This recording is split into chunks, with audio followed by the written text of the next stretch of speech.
Friends, welcome to my channel Kusum vlogs. आप सभी को कुसुम व्लॉग्स की तरफ से नमस्कार दोस्तों। और आज मैं आपके लिए एक नई जानकारी लेकर आई हूँ जो कि हमारी रसोई में है। और जो जानकारी है वो सेहत के लिए बहुत अच्छी है, क्योंकि हम चाय पीते हैं सुबह दोपहर शाम जो भी है, तो वो जो चाय पीते हैं हम वो बहुत ही नुकसानदायक होती है। और जो मैं अपनी रसोई में से जो चाय आपको बताने जा रही हूँ वो बहुत अच्छी है, सेहत के लिए भी अच्छी है और आसानी से हमारी रसोई में ही मिल जाती है, कहीं आपको दूर जाने की ज़रूरत नहीं है। जो हम चाय पीते हैं उससे एसिड बनता है और एसिड से एसिडिटी गैस है और वो बनता है, और उस चाय में निकोटीन होता है जो कि हमारी सेहत के लिए बहुत ही हानिकारक होता है। और जो हम चाय में चीनी डालते हैं वो चीनी तो और भी ज़्यादा नुकसानदायक है। ये जो है हमारे लीवर में फैट सेल्स को बढ़ावा देती है, ग्लाइकोजिन बनकर बैठी होती है। इसलिए ना हमें ऐसी चाय पीनी चाहिए जो हमारी सेहत के लिए बहुत अच्छी हो। तो मैं आपको वही बताने जा रही हूँ कि सेहत के लिए जो हमारी चाय है वो हमारी किचन में है। तो आप उस चाय की जगह आप इस चाय को भी पी सकते हैं। अगर बच्चे नहीं पीते हैं या कोई नहीं पीता है तो कम से कम जो मेरा वीडियो देख रहा है वो तो पी सकता है, और जब उसको फायदा होगा तो वो और लोगों को भी बताएगा। तो इसलिए क्योंकि मैं पीती हूँ तो इसलिए मुझे फायदा है, तो ये वीडियो मैं आपके लिए शेयर कर रही हूँ। तो चलिए दोस्तों जो आज मैं वीडियो बना रही हूँ वो 3 चीज़ों पर है। सबसे पहले जीरा, उसके बाद में सौंफ और उसके बाद धनिया। देखिए ये है धनिया है जो कि हर किसी की रसोई में मिलता है। ये सौंफ है, ये भी हमारे रसोई में किचन में मिलता है। और ये जीरा, ये तीनों चीज़ें, इन तीनों चीज़ों से ही हम चाय अपने लिए बना सकते हैं। अब मैं इन तीनों चीज़ों के फायदे बताती हूँ कि इनसे हमें हमारी सेहत के लिए हमें क्या क्या फायदे मिलते हैं। सबसे पहले लेते हैं धनिया। देखिए ये धनिया है और इसके फायदे ये हैं कि सबसे पहले तो ये पाचन शक्ति को बढ़ाता है और फैट कम करता है, कोलेस्ट्रॉल के लेवल को मेंटेन करके रखता है, डाइजेशन पावर को हमारी स्ट्रॉन्ग करता है, डायबिटीज़ में भी ये लाभदायक है और किडनी के लिए भी बहुत लाभकर है। उसके साथ में जो हमारे मूत्र संबंधी रोग हैं वो बहुत ये खत्म कर देता है धनिया, तो बहुत सारे रोगों में ये कारगर है। और दूसरा ये मूत्र शोथ, यानी यूरिनरी ब्लैडर में कहीं पर सूजन आ जाती है तो उसमें भी ये काफ़ी कारगर है। और मूत्र की यानी यूरिनरी ब्लैडर की कोई भी परेशानी हो तो ये धनिया दूर करता है। उस धनिया एंटी इन्फ्लेमेटरी है, यानी सूजन को खत्म करता है, सूजन को कम करता है। तो इस तरीके से ये धनिया हमारे लिए बहुत फायदेमंद है और धनिया हर रसोई में मिल जाता है। तो इसलिए आप इस धनिया का इस्तेमाल करिए। खाने में तो हम इस्तेमाल करते ही हैं, मगर अलग से और इस्तेमाल करिए। तो मैं आज आपको इसके बारे में बताती हूँ। चलिए दूसरा आता है हमारे पास जीरा। जीरा है, इसको इंग्लिश में क्यूमिन भी बोलते हैं और ये एंटीऑक्सीडेंट है। ये जीरा है और जीरा हर रसोई में मिलता है। हमारी सब्जी का स्वाद भी बढ़ाता है, पाचन क्रिया को भी ये तेज करता है और मांसपेशियों को आराम पहुंचाता है। दूसरा इसके अंदर जो मिनरल्स हैं वो आयरन है, कॉपर है, कैल्शियम है, पोटेशियम है, मैग्नीज है, जिंक है, मैग्नीशियम है और इससे और भी अधिक मिनरल्स इसमें अच्छी मात्रा में, भरपूर मात्रा में पाए जाते हैं जीरे के अंदर। और इसमें विटामिन भी मिलता है जीरे के अंदर, और vitamin E, vitamin A, vitamin C और विटामिन बी कॉम्प्लेक्स, और काफ़ी मात्रा में ये विटामिन जो है ई, ए, सी, बी कॉम्प्लेक्स, ये काफ़ी मात्रा में जीरे के अंदर मिलता है। जीरा पाचन क्रिया को तेज करता है और हमारी सब्जी का या खाने का टेस्ट भी बढ़ाता है। और दूसरा जीरा मोटापा कम करता है। सबसे अच्छा बात है कि ये हमारे फैट को नहीं जमने देता है। सबसे अच्छी बात है जीरे की। ये हमारा हो गया, 2 चीज़ें हो गई। उसके बाद आता है सौंफ। सौंफ है, ये तो सभी को पता है, अचार में भी डालते हैं, सब्जियों में भी डालते हैं, करेला है उसमें भी डालते हैं। और सौंफ प्राकृतिक की दी हुई वस्तु है। ये तीनों ही चीज़ें प्राकृतिक की दी हुई है, इसमें कोई भी रासायनिक तत्व नहीं है, तो प्रकृति ने हमको दी है और हमारे लिए ही दी है। तो हम क्यों ना हम इनका फायदा उठाएं।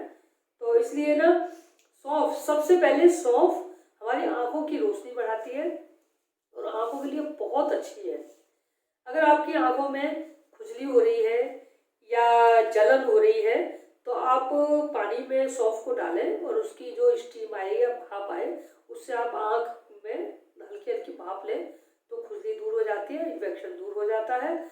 और अगर भाप नहीं ले पाते हैं तो कॉटन के कपड़े में थोड़ी सी सौंफ डाल के और उस पोटली सी बना के और उससे हम आँख की सिकाई कर लें तो आँख के रोग दूर हो जाते हैं। इस तरीके से सौंफ पाचन क्रिया के लिए भी बहुत अच्छी है और सौंफ वजन भी कम करती है, हमारे शरीर का वेट भी कम करती है, वेट लूज करती है सौंफ। और इसके अलावा पेट दर्द हो, पेट में सूजन हो और गैस आदि जैसे रोग हो पेट के, वो सारे सौंफ खत्म करती है। अल्सर हो, दस्त लग जाते हैं, कब्ज जैसे रोगों को भी सौंफ खत्म करती है। इस प्रकार ये सौंफ हमारी बहुत फायदेमंद है। और सौंफ के अंदर भी विटामिन मिलता है। कौन सा मिलता है? देखो, सौंफ के अंदर विटामिन ए और विटामिन सी। सर्दियों में हमको सर्दी जुकाम कफ वगैरह हो जाता है तो ये कफ के लिए कफ की समस्या को सौंफ दूर करती है। सौंफ के अंदर एंटीबैक्टीरियल गुण है और सौंफ एंटीऑक्सीडेंट भी है और इसके अंदर मिनरल्स भी होते हैं जो लीवर के लिए अच्छे होते हैं। हमारे लीवर के लिए जो इसके अंदर सौंफ के अंदर जो मिनरल्स होते हैं वो हमारे लीवर के लिए बहुत अच्छे होते हैं। सौंफ में सेलेनियम की मात्रा अधिक पाई जाती है जो कि लीवर की क्षमता को बढ़ाती है, यानी लीवर के लिए ये बहुत अच्छी है सौंफ और शरीर के हानिकारक तत्वों को सौंफ बाहर निकालती है। तो दोस्तों, मैंने ये तीनों के आपको गुण बताए और तीनों ही चीजें हमारी रसोई में मिल जाती है। अब दोस्तों, इसका उपयोग क्या करना है, मेन बात ये है कि मैंने तो इसके बारे में पहले आपको जानकारी दे दी। अब इसका जो मेन बात है वो मैं आज आपको बता रही हूँ कि मुझे इसकी चाय बनानी है। किस तरीके से बनानी है? मैं इसकी चाय यूज करती हूँ, इन तीनों चीज़ों को मिक्स करके और चाय बनाती हूँ। बराबर मात्रा में आप बाजार से लाइए। अगर आप 100 ग्राम लाते हैं, 100 ग्राम मत लाइए, 50 ग्राम लेके आइए। तीनों चीज़ों को 50 ग्राम लेकर आइए और तीनों को मिक्स करके रख लीजिए एक डब्बे में। और सुबह मॉर्निंग में जब आप उठते हैं तो बेड टी लेते हैं या गर्म पानी लेते हैं तो उसकी जगह आप इसको ले सकते हैं। तो 2 कप पानी रखेंगे आप, उसके अंदर 1 चम्मच या 1.5 चम्मच, 1 चम्मच आप डालें और डालने के बाद उसको पानी उबलने लगे आपका और उसके अंदर ये 1 चम्मच डाल दें मिश्रण इसका, तीनों चीज़ों का, धनिया, जीरा और सौंफ। तो फिर उसको ढकते हैं, बर्तन को ढकने के बाद में उसको गैस को मंदी करते हैं। गैस स्लो करने के बाद में 5 मिनट तक हम उसको बॉयल होने देते हैं। बॉयल होने के बाद में थोड़ा सा और बॉयल होगा तो कम से कम 2 कप पानी हमारा 1 कप या 1.25 कप रह जाएगा। तो आप उसको छान लें और छानने के बाद जैसे चाय पीते हैं वैसे पिए और उसमें चीनी ना डालें। चीनी की जगह आप मिश्री डाल सकते हैं और इसके अलावा आप शहद डाल सकते हैं। शहद के अंदर माइक्रो न्यूट्रिएंट्स बहुत अधिक मात्रा में पाए जाते हैं तो इसलिए शहद तो बहुत अच्छा होता है, जो शरीर के लिए बहुत फायदा होता है और शहद से हमें कभी नुकसान नहीं होता है। आप चीनी मत लीजिएगा, चीनी बहुत हानिकारक तत्व है। तो इस प्रकार इसमें आप शहद डाल सकते हैं या फिर मिश्री डाल सकते हैं और अगर नहीं डालना है तो आप खाली पीजिए, ऐसे ही पीजिए, अच्छा लगता है। और दूसरी बात दोस्तों, मैं एक चीज़ और बता रही हूँ, अगर आपको कभी जुकाम हो जाता है और जुकाम हो जाए तो हल्का सा उसमें 1 चुटकी भर नमक और मिला लीजिएगा। गले में जो खराश हो रही है या जुकाम होने की संभावना है या छींकें आ रही है या गले में खुजली है तो वो हमारी दूर हो जाती है। तो इस तरीके से आप दोस्तों इसको इस्तेमाल कर सकते हैं और ये बहुत अच्छी चीज़ है। आप इसकी चाय बनाइए, दिन में 2 बार आप ले सकते हैं। सुबह खाली पेट लें, फिर 4 बजे के टाइम पे लें। और मैं तो कहती हूँ कि आप दूसरी वाली आसाम वाली चाय या जो भी आप पीते हैं आप उसे छोड़ दीजिए, इसे पीजिएगा, ये बहुत अच्छी है और ये सेहत के लिए भी अच्छी है। और इसके अलावा आपको ये मैं बता देती हूँ कि ये बराबर मात्रा में लेनी है, आपको किसी की मात्रा ज़्यादा नहीं लेनी है और तीनों की मात्रा बराबर लेनी है। इसको मैंने आपके साथ ये किचन के आइटम उनसे हम कैसे हर्बल टी बनाएं, ये हमने आज आपके साथ ये विचार शेयर किया है। तो दोस्तों ये वीडियो आपको कैसा लगा कमेंट्स बॉक्स में ज़रूर लिखिएगा, क्योंकि आप मेरे वीडियो लाइक करते हैं, मेरा हौसला बढ़ता है, तो मैं आपके लिए और नई नई जानकारी लेकर आऊँगी।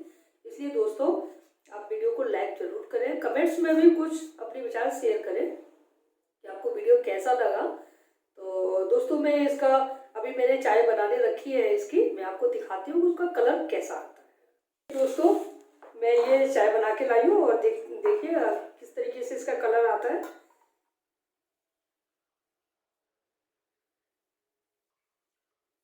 देखिए दोस्तों ये इस तरीके की चाय बन गई है ये, और आप इसमें मिश्री डाल सकते हैं, शहद डाल सकते हैं, और एक शक्कर आती है रवा रवा रवा बोलते हैं उसको, कहीं कहीं रवा भी बोलते हैं, कहीं शक्कर भी बोलते हैं, तो वो भी डाल सकते हैं इसमें।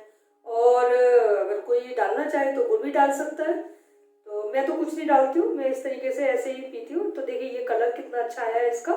इस तरीके से आप बनाइएगा, चाय पीजिएगा। और दोस्तों आप इस तरीके की चाय पियेंगे तो आपके लिए अच्छा रहेगा, सेहत भी अच्छी रहेगी। और सबसे अच्छी बात है कि धनिया जो है वो हमारे मूत्र संबंधी कोई भी रोग होने नहीं देता है। जीरा है वो हमें पेट संबंधी रोग नहीं होने देता है। और सौंफ है, सौंफ के अंदर काफ़ी कुछ मिनरल्स और विटामिन्स वगैरह ये सब पाए जाते हैं। तो देखिए दोस्तों मेन बात ये है कि ये तीनों चीज़ें हमारी रसोई में मिल जाती हैं, तो आप इनको ले सकते हैं और आसानी से आप बना सकते हैं। आप बस 2 कप पानी रखिएगा और ये आप मिश्रण है ना, इनको बराबर मात्रा में तीनों चीज़ों को एक बना के कांच की शीशी में भर के रख दीजिएगा। और उसी में से जब भी बनाना हो तो 1 चम्मच डाल के और गैस को स्लो करके आप छोड़ दीजिएगा 2-4-5 मिनट के लिए। उसके बाद ये आपका ये जूस तैयार हो जाएगा। इस तरीके से ये जूस बन गया है और ये बहुत अच्छा है, आप पीजिएगा इसको, बहुत टेस्टी लगता है, बहुत अच्छा लगता है। और भी अच्छे इसी तरीके की जानकारी लेकर आऊँगी। और ये बिल्कुल हर्बल चाय है। हाँ दोस्तों अगर आपका ये चाय बनाने के बाद में तो जो ये सामान बच जाता है, जैसे ये धनिया ये मिश्रण जो बच गया है, अब हम इसका क्या करेंगे। तो दोस्तों आप इसको फेंकिएगा नहीं, आप जैसे आप अपने लिए पराठा आटे के अंदर इसको गूंथ लीजिएगा, मिला लीजिए मिक्स करके आटे में एक लोई में, और उसका पराठा बना के आप खा लीजिए, बहुत अच्छा लगता है। तो मैं तो इसका ऐसे ही इस्तेमाल कर लेती हूँ, इसको फेंकती नहीं हूँ, और इसको मैं आटे में गूंथ के और इसका अपने लिए एक पराठा बना लेती हूँ। इस तरीके से इसका इस्तेमाल भी हो जाता है। तो दोस्तों जब तक नया वीडियो आता है तब